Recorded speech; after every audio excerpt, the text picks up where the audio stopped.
Hello students, अब हम continue करेंगे biomolecules that is chapter 9 part 2। ठीक है, बिगिनिंग विद एंजाइम्स। अब बेटा एंजाइम्स क्या होते हैं ना, ऑलमोस्ट सारे एंजाइम्स प्रोटीन्स होते हैं। ठीक है, अब कुछ कुछ एंजाइम्स ना जो न्यूक्लिक एसिड्स होते हैं वो एंजाइम की तरह बिहेव करते हैं, उन्हें हम क्या बोल देते हैं, राइबोजाइम्स। क्लियर, क्या बोलते हैं, राइबोजाइम्स। देखो, प्रोटीन्स की तरह बिहेव करेंगे। Some nucleic acid that behave like enzyme are referred to as ribozymes। ठीक है, अब आपको मेरी थोड़ी सी बातें सुननी पड़ेंगी। देखो क्या होता है यार, ये आपको रिएक्शन तो आती होगी। Carbon dioxide plus water results in carbonic acid. ठीक है, अगर ये नॉर्मल ये रिएक्शन चल रही है ना, तो ये रिएक्शन में 200 मॉलिक्यूल्स ऑफ कार्बोनिक एसिड बनेंगे विद इन एन आवर। 1 घंटे में 200 मॉलिक्यूल बनेंगे।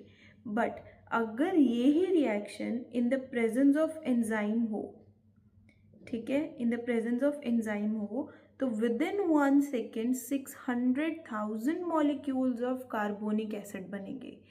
तो एंजाइम का क्या फंक्शन है, it speeds up the rate of reaction. ठीक है, अब ये जो कार्बोनिक एनहाइड्रेज एंजाइम है ये कहाँ प्रेजेंट होता है, साइटोप्लाज्म में। ठीक है, तो इसे क्या पता चला कि जो हमारा रेट ऑफ रिएक्शन है वो इंक्रीज हुआ विथ 10 मिलियन टाइम्स। ओके, तो आप ये ना जो लिखा हुआ है सारा वही है। In absence of any enzyme this reaction is very slow. ठीक है, 200 मॉलिक्यूल्स इन एन आवर। ठीक है, जब साइटोप्लाज्म में एंजाइम प्रेजेंट होता है कार्बोनिक एनहाइड्रेज, तो रेट ऑफ रिएक्शन इंक्रीज हुआ, दैट इज 600,000 मॉलिक्यूल्स। ठीक है, मतलब कितना बढ़ा, 10 मिलियन टाइम्स। ठीक है, इजी। ओके, अब इतना तो आपको समझ में आ गया। अब हम नेक्स्ट पढ़ते हैं। देखो बेटा, इजी है काफ़ी। ये है हमारा एंजाइम। ठीक है, या मेरी ड्राइंग के अनुसार ये है एंजाइम। ठीक है, एंजाइम के ऊपर ऐसे एक पॉकेट से बनी होती है, उसे हमने क्या बोल दिया, एक्टिव साइट। ये एक एक्टिव साइट है, ये एंजाइम है, ये सबस्ट्रेट है। ये वाला एरिया क्या है, एक्टिव साइट। तो एंजाइम सबस्ट्रेट क्या बनेगा, एंजाइम सबस्ट्रेट कॉम्प्लेक्स। समझ में आई इतनी बात। देखो, एंजाइम है, ठीक है, सबस्ट्रेट है, एक्टिव साइट पे बाइंड करेगा, क्या बना, एंजाइम सबस्ट्रेट कॉम्प्लेक्स। इजी। ठीक है, एंजाइम सबस्ट्रेट कॉम्प्लेक्स बना। उसके बाद ना बेटा, अब सबस्ट्रेट से क्या बनेगा, प्रोडक्ट। राइट, तो इसको क्या बोल देंगे, ट्रांजिशन। बहुत गंदी राइटिंग होगी, 1 मिनट। इसे क्या बोल देंगे, ट्रांजिशन स्टेज। ठीक है, एक ट्रांजिशन स्टेज आई जिससे एंजाइम सबस्ट्रेट कॉम्प्लेक्स किस में कन्वर्ट हो गया, एंजाइम प्रोडक्ट कॉम्प्लेक्स में। Very good. ठीक है, उसके बाद ये प्रोडक्ट्स रिलीज हो जाते हैं। अब ये हमारा एंजाइम रेडी है नेक्स्ट सबस्ट्रेट के साथ बाइंड करने को। ईजी है, इतनी स्टोरी तो ईजी है ना। एंजाइम है, एंजाइम पे एक्टिव साइट है जिसके ऊपर क्या बाइंड करेगा, सबस्ट्रेट।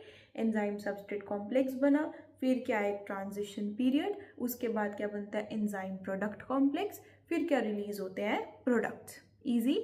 ठीक है, अब हमें एक ये डायग्राम सा देखना है। ठीक है, अब बेटा क्या है ना, वाई एक्सिस पे आपका क्या रख दिया, पोटेंशियल एनर्जी। एक्स एक्सिस पे क्या है, रेट ऑफ रिएक्शन। ठीक है, पोटेंशियल एनर्जी और रेट ऑफ रिएक्शन। अब आप थोड़ा सा नॉर्मल देखो कि देखो जहाँ पे तो एंजाइम प्रेजेंट था, ठीक है, वहाँ पे हमारा रिएक्शन कितना फास्ट हुआ। ठीक है, और जहाँ पे एंजाइम नहीं प्रेजेंट था वहाँ पे हमारा रिएक्शन मुश्किल से रो रो के कंप्लीट हुआ। राइट, इसमें आप यूं लगा सकते हो कि रिएक्शन वही था, carbon dioxide plus water results in carbonic anhydrase. Right, ठीक है, इसके केस में कितने बने, ओनली 200 मॉलिक्यूल्स, और इसके केसेस पे कितने मॉलिक्यूल्स बन गए, ठीक है, 100,000 मॉलिक्यूल्स बन गए। ठीक है, तो ये क्या हुआ, प्रोडक्ट बहुत जल्दी बन गया। ये प्रोडक्ट क्या है, रो रो के बन रहा है। इतना तो हमें समझ में आ रहा है। ठीक है, तो बेटा एक चीज और आपको यहां से समझनी है कि जो ये एनर्जी डिफरेंस होता है ना, एनर्जी डिफरेंस क्या हुआ, ये देखो, the difference in average energy content of substrate, average energy content of substrate, ठीक है, and to that of transition state, मतलब इतना, is refer to as activation energy. क्या बोल देते हैं इसको? Activation energy. इजी, समझ में आ गया? चलो ठीक है, अब ना सारी स्टोरीज हैं, हमें बेसिक क्लियर है, अब सिर्फ स्टोरीज पढ़नी है, ठीक है। पहले हम ये 9.8.3 फिनिश करके चलते हैं। देखो, name of enzyme action, nature of enzyme action, इसमें हमने क्या देखा, शुरू से पढ़ेंगे, ठीक है जी। देखो, the catalytic cycle of enzyme action can be described in the following steps. पहला क्या है, वही चीज़ आएगी, ये एंजाइम आ गया, ये क्या होगी एक्टिव साइट, और ये क्या है हमारा सबस्ट्रेट, राइट। एंजाइम को डिनोट करेंगे ई से, सबस्ट्रेट को डिनोट करेंगे एस से, और प्रोडक्ट को पी से, okay. First, substrate binds to the active site of enzyme, ठीक है जी, fitting into the active site. The binding of the substrate induces the enzyme to alter it shape. अब कभी कभी क्या होता है ना, एंजाइम थोड़ी बहुत अपनी शेप ऑल्टर कर लेता है ताकि ये सबस्ट्रेट उसके अंदर अच्छे से फिट हो पाए, ठीक है। अब the active site of the enzyme now in close proximity to the substrate, ठीक है, breaks the chemical bond of the substrate and new enzyme product complex is formed. अब एंजाइम सबस्ट्रेट कॉम्प्लेक्स से क्या बन गया, एंजाइम प्रोडक्ट कॉम्प्लेक्स, ये तो आपको पहले ही बता दिया था, ठीक है।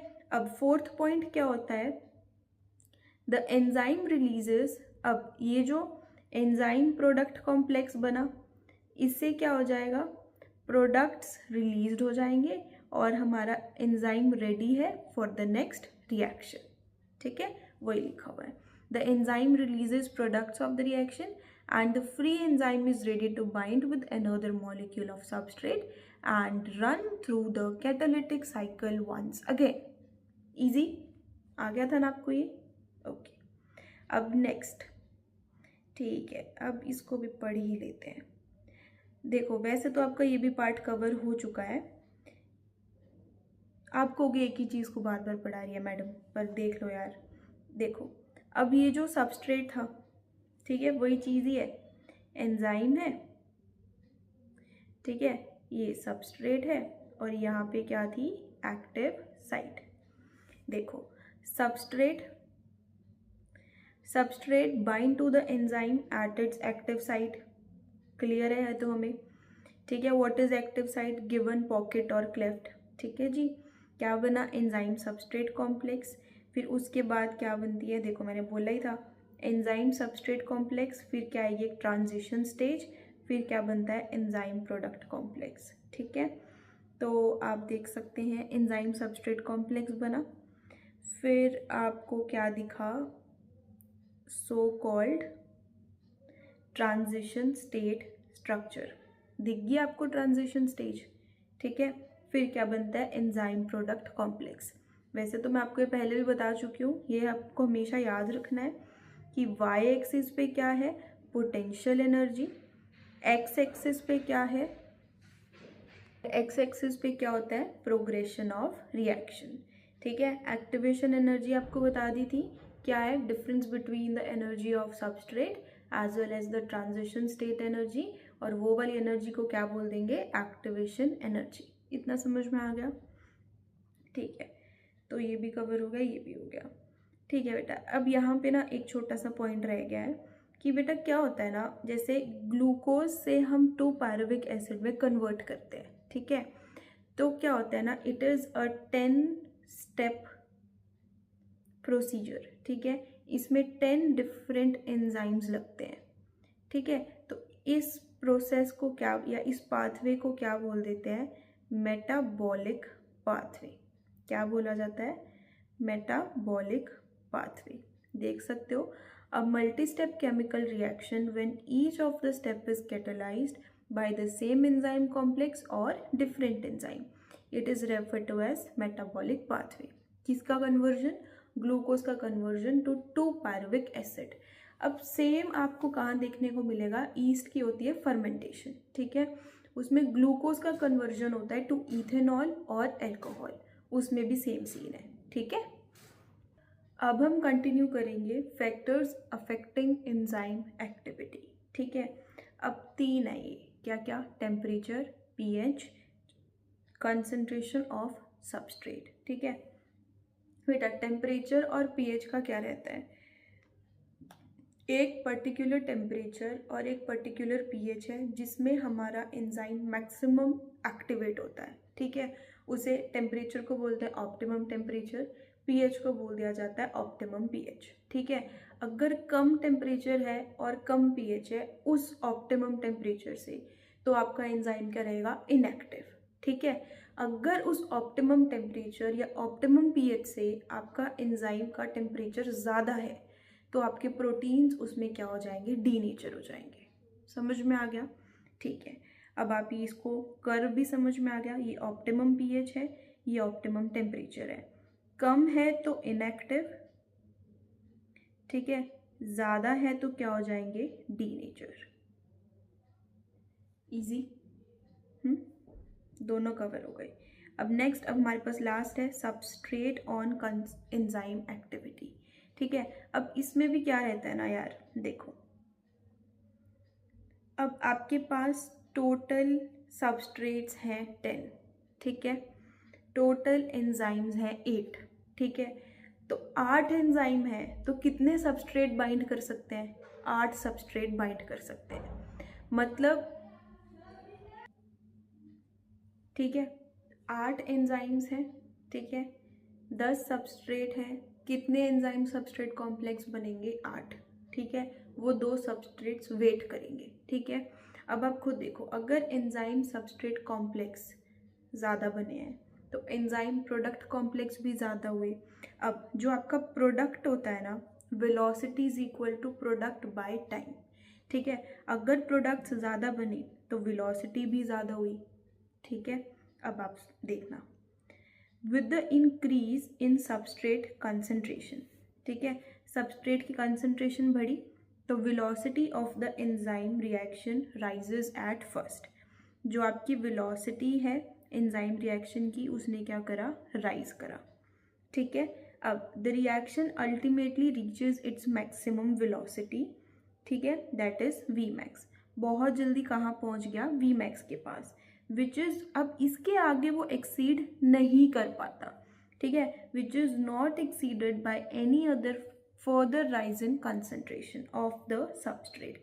अब सबस्ट्रेट तो टोटल 10 थे, ठीक है, पर 8 ने बाइंड करा, ठीक है। अब ऐसा क्यों नहीं हो पाता, because the enzyme molecules are fewer, enzyme के मॉलिक्यूल्स तो कम है ना, ठीक है। सब चाहे सबस्ट्रेट जितना मर्जी हो, अब आपके जितना एंजाइम है, एंजाइम तो अपने उतना ही बाइंड कर पाएगा, ठीक है। And after saturation of these molecules there are no free enzyme molecules to bind with additional substrate molecules, तो इसकी वजह से यहाँ पे क्या हो जाता है, फर्दराइज नहीं हो पाती। समझ में आ गई इतनी बात, ठीक है। अब आपको एक चीज़ और देखनी है, ये Km क्या होता है, ठीक है। Km एक पॉइंट है जहाँ पे आपकी वेलोसिटी, मैक्सिमम वेलोसिटी बाय 2 होता है, ठीक है। इसको क्या बोल दिया जाता है, माइकेलिस मेंटन कांस्टेंट, ठीक है। क्या बोला जाता है, माइकेलिस मेंटन कांस्टेंट।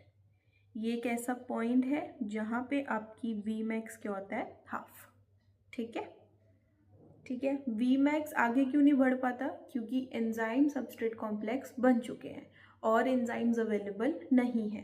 बेशक सबस्ट्रेट ज़्यादा है पर हमारे पास एंजाइम्स तो नहीं है ना उतने, ठीक है। समझ में आ गया आपको फैक्टर्स।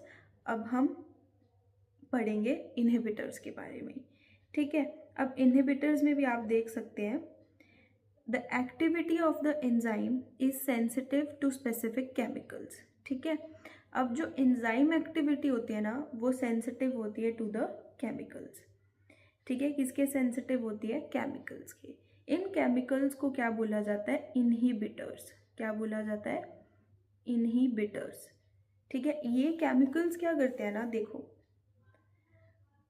अब ये स्ट्रॉन्गली, ये एक्टिव साइट थी, ठीक है, वेट,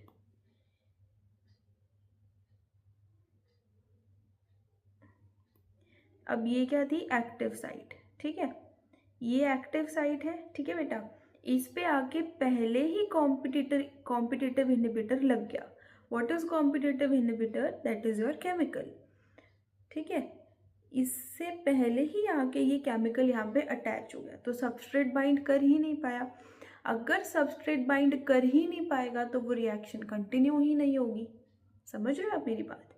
देखो, chemicals shut off enzyme activity, this process is called inhibition, और उस केमिकल को क्या बोल दिया जाता है? इनहिबिटर, ठीक है।